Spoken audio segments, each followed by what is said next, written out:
श्रीनगर की ठंडी हवा में दिवाली की खुशबू घुली हुई थी। झील के किनारे बसे पुराने घरों के शीशे चमक रहे थे। हर चौखट पर दिए टिमटिमा रहे थे। बर्फ की हल्की परतें पहाड़ों की चोटियों पर चांदनी सी चमक रही थीं। यह 2025 की दिवाली थी। कहते हैं इस बार की अमावस्या कुछ अलग थी। पुरानी मान्यता थी कि इस बार कुबेर जी स्वयं पृथ्वी पर उतरकर किसी एक सच्चे भक्त को धन का वरदान देने वाले हैं। परंतु कौन? यही सवाल था। कहानी शुरू होती है कश्मीर के एक छोटे कस्बे गुलमर्ग के पास, जहां एक बुजुर्ग पंडित रहते थे, कश्मीरी जी। उनका असली नाम था पंडित माधवनाथ भट्ट, पर पूरे इलाके में लोग उन्हें बस कश्मीरी जी कहकर बुलाते थे। उनके सफेद बाल, मोटे चश्मे और शांत मुस्कान में एक अजीब सी रोशनी थी। कश्मीरी जी गरीब थे, लेकिन कभी शिकायत नहीं करते थे। दिन में मंदिर में पूजा करते, रात में दीपक की लौ के पास बच्चों को संस्कृत सिखाते। हर साल दिवाली पर वे अपनी छोटी झोपड़ी के बाहर मिट्टी के दिए जलाते और कुबेर लक्ष्मी की पूजा करते। पर इस साल कुछ बदला हुआ था। दिवाली से एक दिन पहले जब वे मंदिर का आंगन साफ कर रहे थे, उन्हें एक अजीब सी चाबी मिली। सोने जैसी चमकती हुई, पर धातु, ठंडी जैसे बर्फ। चाबी पर संस्कृत में खुदा था, योग्य को मिलेगा, द्वार धन का। कश्मीरी जी ने उसे अपनी जेब में रख लिया। कोई खिलौना होगा, उन्होंने सोचा। पर रात को जब मंदिर की घंटियां बंद हुईं और वे अपने दीप जलाकर बैठे, तभी एक ठंडी हवा चली और दरवाजे पर दस्तक हुई। वे चौंके। इस सर्दी में कौन आएगा? दरवाजा खोला तो सामने एक आदमी खड़ा था। रेशमी वस्त्र, माथे पर सुनहरी तिलक और हाथ में कमंडल। उसकी आंखों में ऐसा तेज था कि कश्मीरी जी को पल भर को लगा जैसे सूर्य सामने खड़ा हो। पंडित माधवनाथ भट्ट? वह मुस्कुराया। जी, मैं ही हूं। कश्मीरी जी ने झुककर कहा। मैं कुबेर, वह बोला, धन का देवता। कश्मीरी जी हक्के बक्के रह गए। आप कुबेर जी, मेरे यहां? कुबेर हंसे। हां, इस दिवाली मुझे पृथ्वी पर किसी एक योग्य व्यक्ति को वरदान देना था, जो लोभ रहित हो, जिसने जीवन भर दूसरों का भला किया हो। और वह व्यक्ति तुम हो। कश्मीरी जी सन्न रह गए।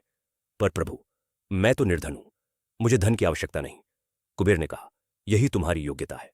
फिर भी यह चाबी जो तुम्हें मिली है, वह मेरे खजाने का द्वार है। पर सावधान रहो, उसका द्वार केवल सत्य से ही खुलता है। अगर झूठ बोलोगे तो खजाना नहीं, विनाश मिलेगा। इतना कहकर कुबेर गायब हो गए। अगले दिन दिवाली की सुबह थी। गांव भर में पटाखों की आवाजें, पूजा की गूंज। पर कश्मीरी जी का मन बेचैन था। वे उस चाबी को लेकर झील के किनारे पहुंचे, जहां पुराने मंदिर का तहखाना था, जो सदियों से बंद था। उन्होंने सोचा, शायद यही कुबेर का द्वार है। जब उन्होंने चाबी लगाई, दरवाजा चरमराया और खुल गया। अंदर अंधेरा था, पर जैसे ही वे कदम रखे, पूरा कक्ष सुनहरी रोशनी से जगमगाने लगा।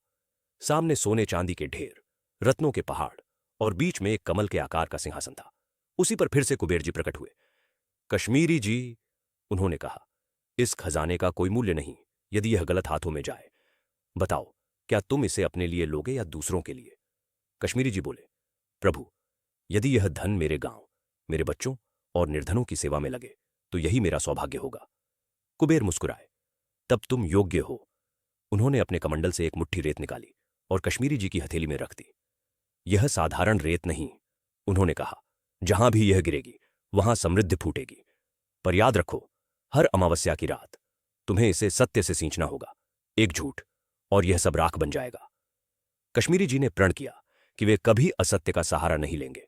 समय बीतता गया। अगले कुछ महीनों में गांव का रूप बदलने लगा।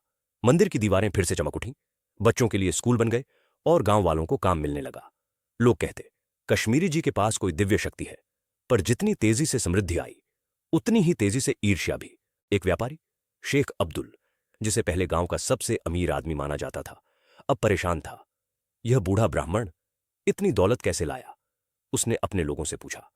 दिवाली की रात करीब आ रही थी और अफवाह थी कि उस रात कुबेर फिर आने वाले हैं। अब्दुल ने चाल चली। उसने मंदिर में जाकर कश्मीरी जी से कहा, पंडित जी, सरकार ने आदेश दिया है कि मंदिर की सारी जमीन अब मेरे नाम होगी। क्या आप स्वीकार करते हैं? कश्मीरी जी घबरा गए, पर बोले, अगर यह सच है तो मैं विरोध नहीं करूंगा। अब्दुल मुस्कुराया। बस यह कागज पर हस्ताक्षर कर दो, यह सरकारी आदेश है। पर वह झूठ था। कश्मीरी जी ने जैसे ही हस्ताक्षर किए, हवा में बिजली सी कौंधी, दीपक बुझ गए, मंदिर की दीवारें कांपने लगीं। और तभी कुबेर का स्वर गूंजा, तुमने सत्य तोड़ा कश्मीरी जी। कश्मीरी जी सिहर उठे। प्रभु, मैं तो धोखा खा गया। सत्य केवल बोलने में नहीं, पहचानने में भी होता है। कुबेर बोले, तुम्हारी करुणा ने तुम्हें महान बनाया, पर सावधानी ही ज्ञान का साथी है। तभी वह रेत जो उनके घर में थी राख बनकर उड़ने लगी। लोग दौड़े, देखा तो मंदिर जल उठा था, पर भीतर कश्मीरी जी खड़े मुस्कुरा रहे थे। एक तेज प्रकाश हुआ और वे वहीं गायब हो गए। अगली सुबह गांव वालों ने देखा, जहां मंदिर था वहां अब एक नया कमल का फूल पत्थर से उगा था। उस पर खुदा था, सत्य ही सच्चा धन है। और आश्चर्य की बात, जब भी कोई उस पत्थर के पास सच्चे मन से दिया जलाता, उसके घर में अगले दिन अन्न और समृद्धि पहुंच जाती। लोग कहते हैं वह कुबेर का आशीर्वाद है, जो उन्होंने अपने सच्चे भक्त कश्मीरी जी के माध्यम से दिया। और तभी से दिवाली 2025 को सत्य दिवाली कहा जाने लगा। वह दिवाली जब कुबेर स्वयं पृथ्वी पर उतरे थे और सिखा गए कि सच्चा धन सोना नहीं, सच्चाई है। दोस्तों, अगर आपको कथा अच्छी लगी हो तो वीडियो को लाइक करें, चैनल को सब्सक्राइब करें और अपने दोस्तों के साथ शेयर करें और कमेंट भी जय मां लक्ष्मी लिखना ना भूलें। धन्यवाद।